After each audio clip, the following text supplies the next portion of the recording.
Please welcome Senator Bill Nelson.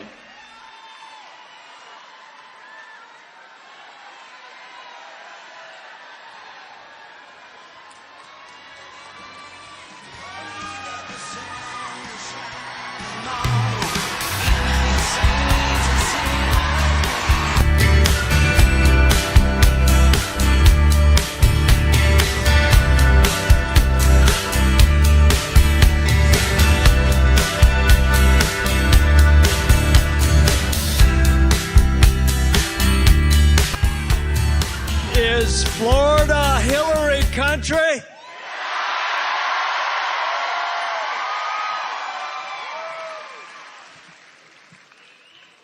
I know you all have been waiting a long time. I'm going to make some very short remarks.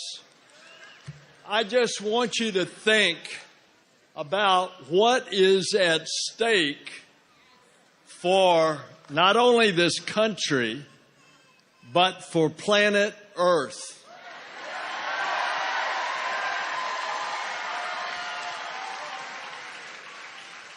An election is always a contrast of candidates, and this election is more clearly defined.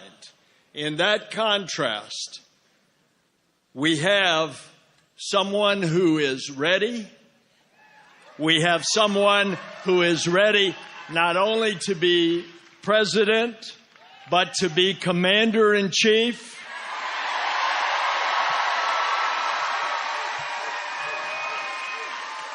We have someone who has the compassion to know how people are hurting and what to do for them. We have someone who understands the future of this country is our ability to educate our people and train our people for the global competition. And we have someone who knows how to bring us together.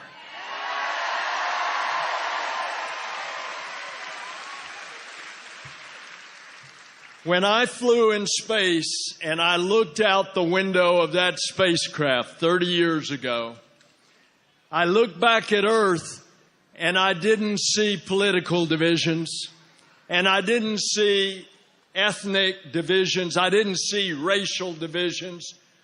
What I saw is that we are all in this together.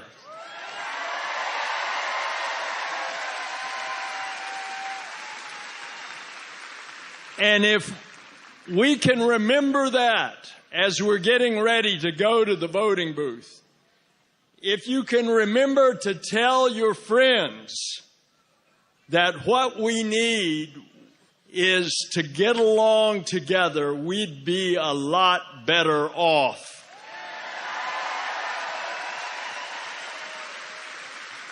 And so Hillary will not only be commander-in-chief as president, but she will be the unifier-in-chief. And that is what we so desperately need.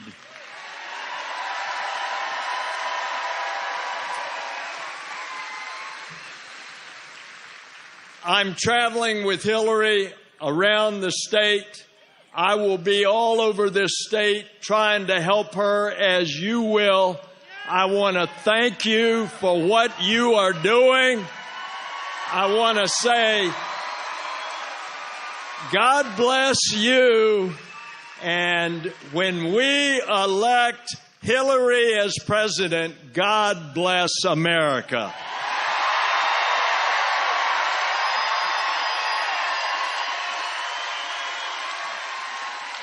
Ladies and gentlemen, please welcome Delia DiCaprio.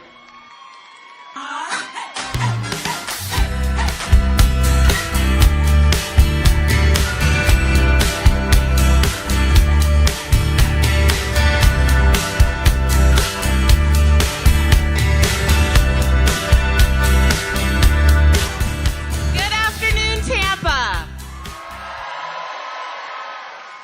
My name is Delia Gatson-Yarbrough, and I am a Tampa native. I am also a wife and a mother of a 14-year-old son named Connor. And every morning I wake up thinking about Connor and about the future we're building for him. I've been an educator in this community for the past 20 years, serving as a classroom teacher and now as an elementary school principal. I was fortunate to be raised by two very caring and very hardworking parents that own their own catering business. My mother, who's also named Delia, is of Spanish and Cuban descent and also a Tampa native.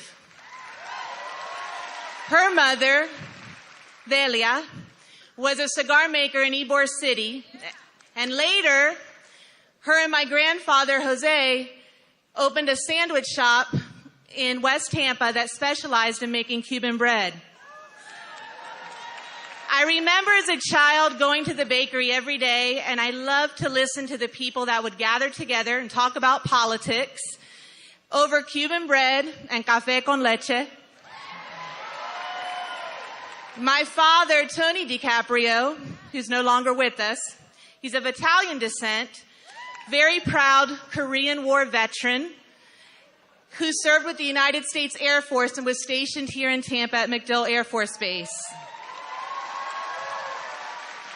He was the one that instilled in me the importance of voting and what it means to be a Democrat. I've made it a priority every year since I was 18 years old to vote. And I remember my first vote in 1992 was for Bill Clinton. But it wasn't until just a few short months ago that I decided it was time to be active and show my support for the values that this very campaign is defending. Building an economy that works for everyone, not just those that are on top. Keeping our neighborhoods and our communities and our country safe. Most importantly, respecting each other. And bringing people from all different backgrounds together to make a difference and create solutions. I attended an all-girls school growing up here in Tampa, and they taught me the belief that women are strong. And we can do whatever we want if we put our minds to it. I go to work every day trying to make a difference in my students' lives and in the hard-working lives of my teachers to ensure that our children's futures are bright and safe and that we do everything we can to prepare them to be productive citizens. That's why I feel that leadership is a calling. And Hillary Clinton is the leader to bring us together to make this happen as the next president of our United States. I believe what Hillary believes, that we are stronger together. But I know this mission goes beyond me. It goes beyond just one person. We can only do this if we stick together as a community and as a country. Our great and diverse nation needs a leader who understands that our diversity is what makes us so strong, and who understands that we need to build each other up and not tear each other down. And Hillary is just that leader. Ladies and gentlemen, join me in welcoming the next President of the United States, Hillary Clinton!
you, Tampa.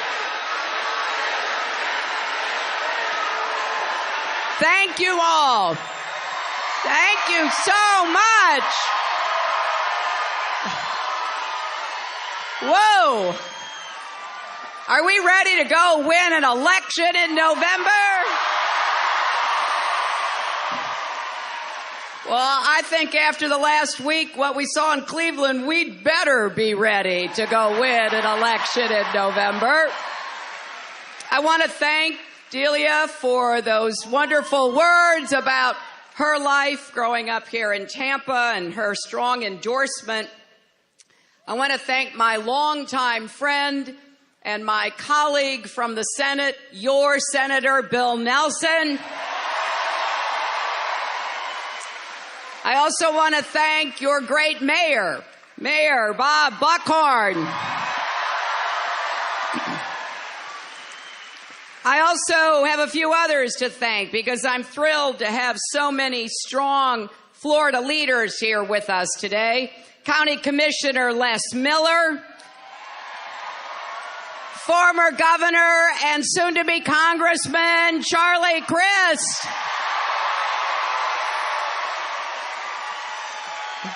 former Mayor Sandy Friedman, and we got a great group of state representatives, council members, and so many more. And I am grateful to each and every one of you who are here with us. I got to tell you, did any of you watch that convention in Cleveland? Well, you know, it was kind of perversely flattering. It's hard to believe they spent so much time talking about me and no time talking about jobs or education or health care.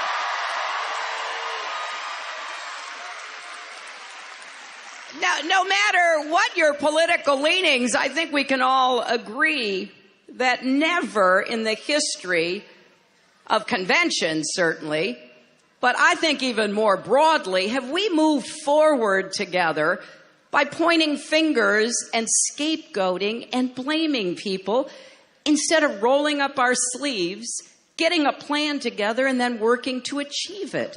Now,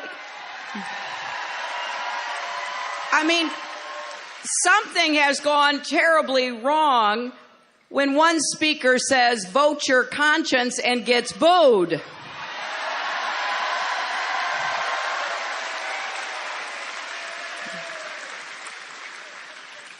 I mean, I never thought I would say these words, but Ted Cruz was right.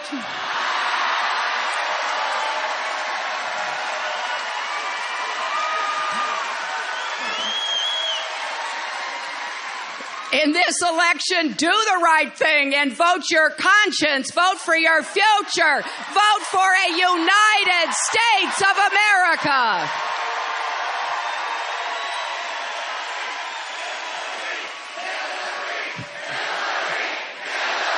Now,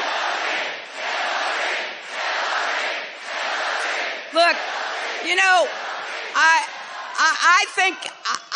think many of us felt that those speakers, including, of course, their nominee, were not talking about the country we know and love. They weren't talking about the work people do every day, the opportunities we try to seize, neighbors helping neighbors. I didn't hear any of that. Instead, I heard about Donald Trump's dark and divisive vision. Last night's speech took it to a whole new level. He offered a lot of fear and anger and resentment, but no solutions about anything that he even talked about. He didn't have a jobs program, did he? All that talk about keeping people safe. I didn't hear any plans about what he's going to do to support our police, to make sure that we are all working together. You could listen to that speech and you could think, my goodness, he believes America is in decline. And I got to say, as he said this last night, I was pretty shocked. He said, I alone can fix it.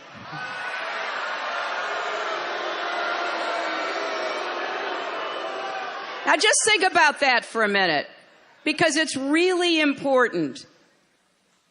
His vision of America is one where we Americans are kind of helpless. We need to be rescued. I can't really imagine him on a white horse, but that seems to be what he's telling us. I alone can fix it. Well, he doesn't understand that we are strong, big-hearted, results-oriented, generous people in America.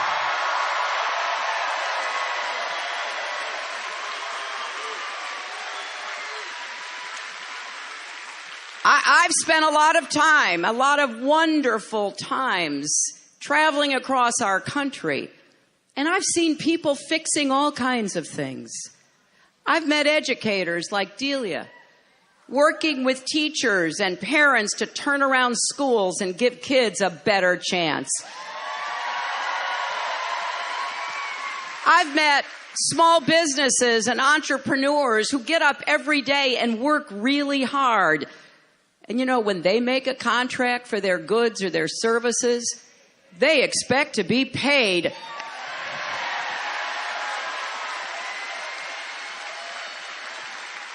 I've met so many wonderful men and women who serve in our military. They know their job.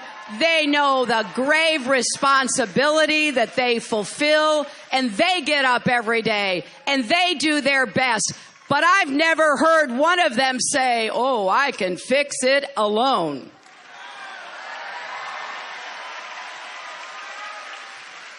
I was in Orlando before I came here to Tampa.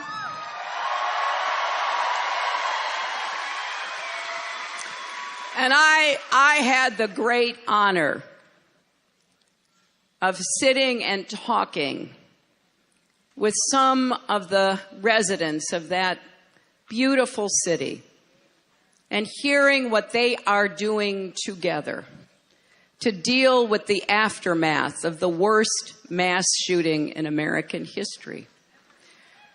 The mayor spoke with great pride about how his city had responded. The police captain in charge of the SWAT team talked with such conviction about how when the moment arrived, the police in Orlando were ready. They had trained. They supported each other. They were ready. The captain didn't say, I can fix it alone. He said, I'm a member of a team, the best team that anybody could have.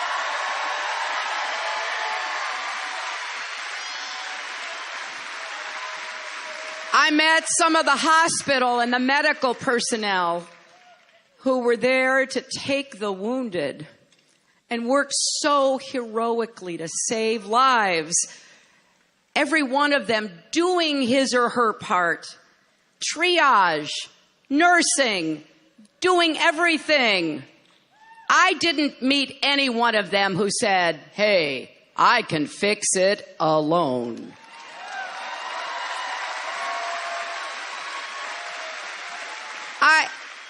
I've never heard of an American leader, or at least someone who wants to be an American leader, claiming that he's all we need.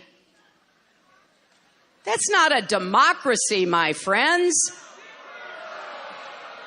As I recall, We had a revolution to make sure we didn't have someone who said, I can fix it alone.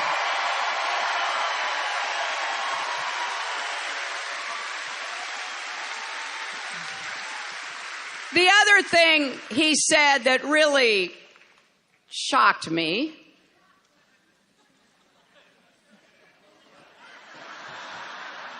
it is hard to know where to start, isn't it? Well, last night, Donald told us, I am your voice.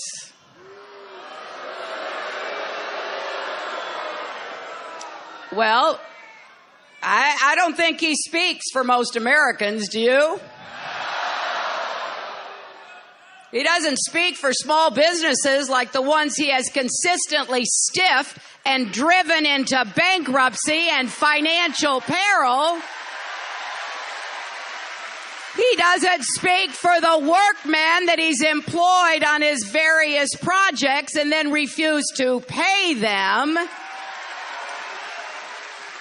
He doesn't speak for the housekeepers and the cooks and everybody working at a hotel in Las Vegas that he owns that have voted to have a union and he refuses to even talk to them.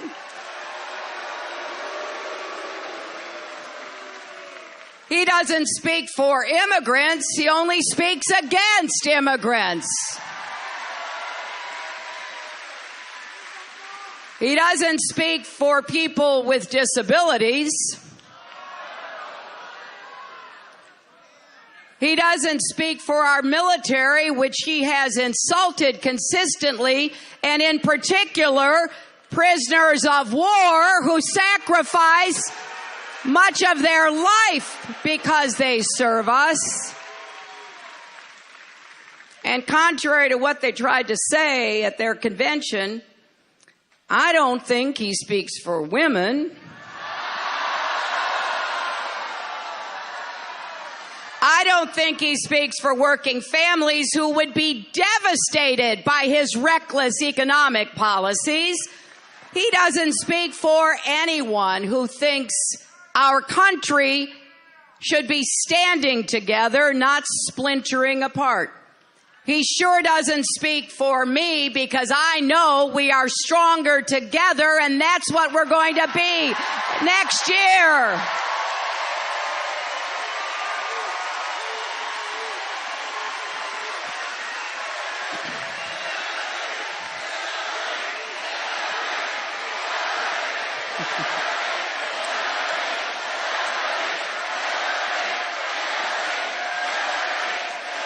Now, starting on Monday in Philadelphia, we will offer a very different vision. It's about building bridges, not walls between people. It's about making the economy work for everyone, not just those at the top. It's about embracing our diversity that does make our country great.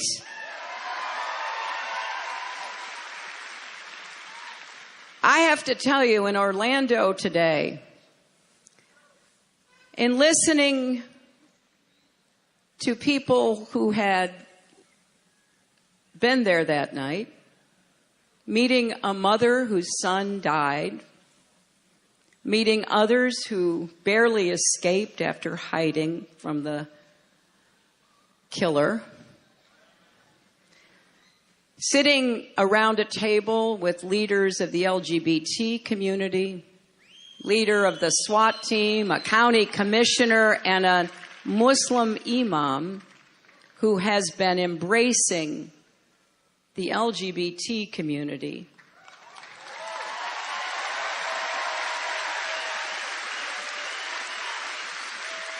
I was so proud. Well, but I'm proud of everybody in this country who gets up every day and makes a contribution and does your part. And what the folks in Orlando said to me was so touching. They said, we have to stand against hatred, no matter who it's against. Racial hatred, religious hatred, homophobia, xenophobia, all of these hates that infect the soul. And we have to stand against violence everywhere. And that includes standing up for common sense gun safety measures.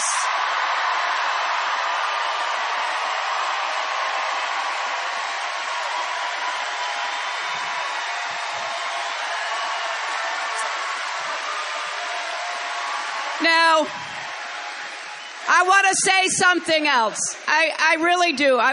Because this is serious to me. I love this country. I am so grateful for all the opportunities and blessings I've had, and I am so humbled by the prospect of being nominated next week in Philadelphia. But here's what I want you to hear. I will do everything I can to make life better for hardworking Americans.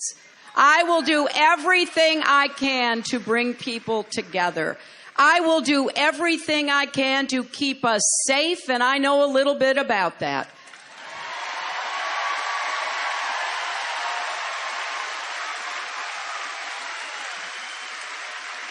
Now, you can't put this, you can't really put this into law, is what I'm about to say. But we need more love and kindness in this country. We need more respect between and among our fellow Americans. We need to be listening more to each other.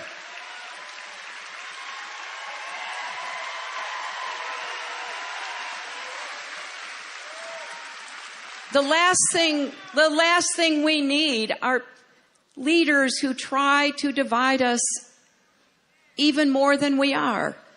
We should be working to reach out to those who are different from us. Our differences, which make up our diversity, makes the United States the strongest, best positioned country in the world for the 21st century.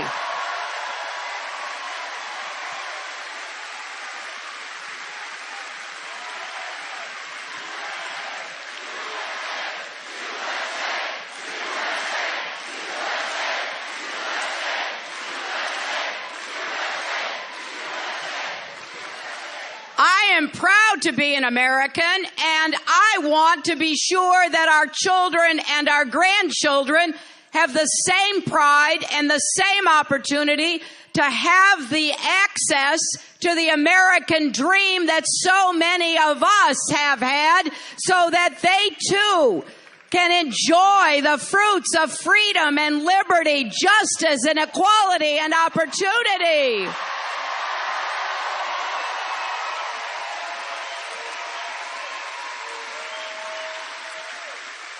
Now look, I understand that there is a constituency for the fear and the anger that we saw last week. I know there are people who are feeling insecure and anxious about their lives, about their futures. They worry that maybe they're not going to have as high a standard of living as their parents or grandparents or as they themselves hoped. I know that there's a lot of angst about all the changes that are happening in the world, technology, globalization. I understand all that. And I respect those who have legitimate concerns and questions. But I've never known America to quit on ourselves. I've never known us to give up in the face of tough challenges. I've never known us to basically retreat into the kind of isolationism that was being advertised at their convention. That is not who we are. Those are not the values that made this a great country. And don't ever forget, we are a great country already.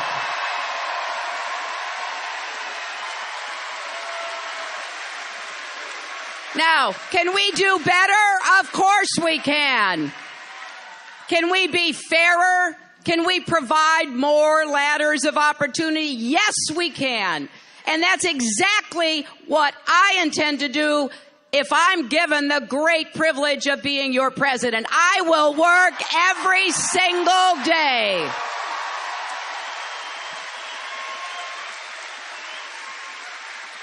to make your dreams come true, to make you believe that America's future can be even better than our past. We are a forward-looking nation, aren't we? And I know that if we set our goals and we work to achieve them, we will. It has always been thus. This country has always delivered for the American people. Now, we've had some challenging times. We've taken some detours. It took a long time for some people to be given the same rights as everybody else. We know that.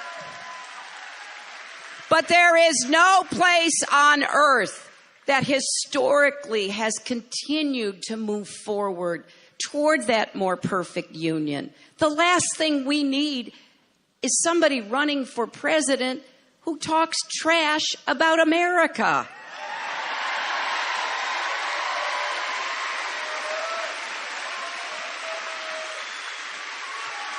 So, I hope you know that this campaign is really going to take a lot of work. I hope you will join us. I hope you will take your phones out and text JOIN, JOIN, 47246, or go to my website, HillaryClinton.com, to get involved. And I want to tell you this, especially the young and young at heart. We are hiring organizers right here in Florida.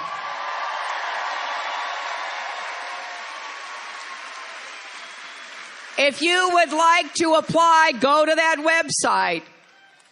We want the very most energetic, enthusiastic people because our success in the I-4 corridor is and I'm excited about this campaign because I believe that when it's all said and done, all of the scary speeches with all the side effects are over. People have stopped yelling at us at the top of their lungs like they did all week.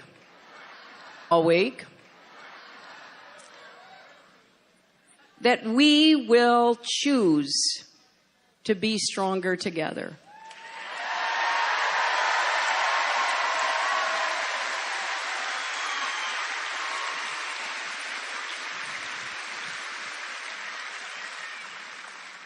That's what I'm counting on. That's what I, in my heart, believe is the right course for our country. It is the only course that leads us with confidence and optimism into the future. And I know that we are up to the task. I know we are. And particularly to all the young people who are here today,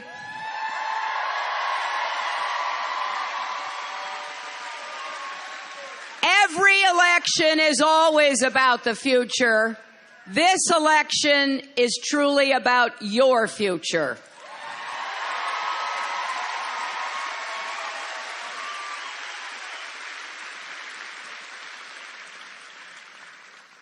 So today in Orlando, when I asked everybody around the table what they wanted, what they needed. They basically said, we need people to understand what we've gone through, to be there for us for the long term, to help us help all those who were affected and all the families. And we need to stand up against hate and divisiveness.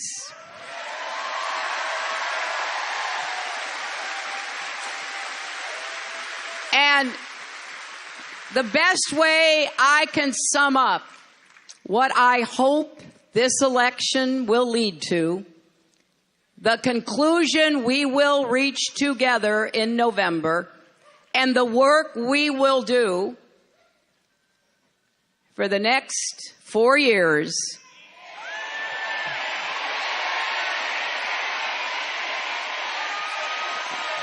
is, it really is great to be among so many optimistic people. But here is what I want you to remember. My last thought for you today. Just remember, love trumps hate.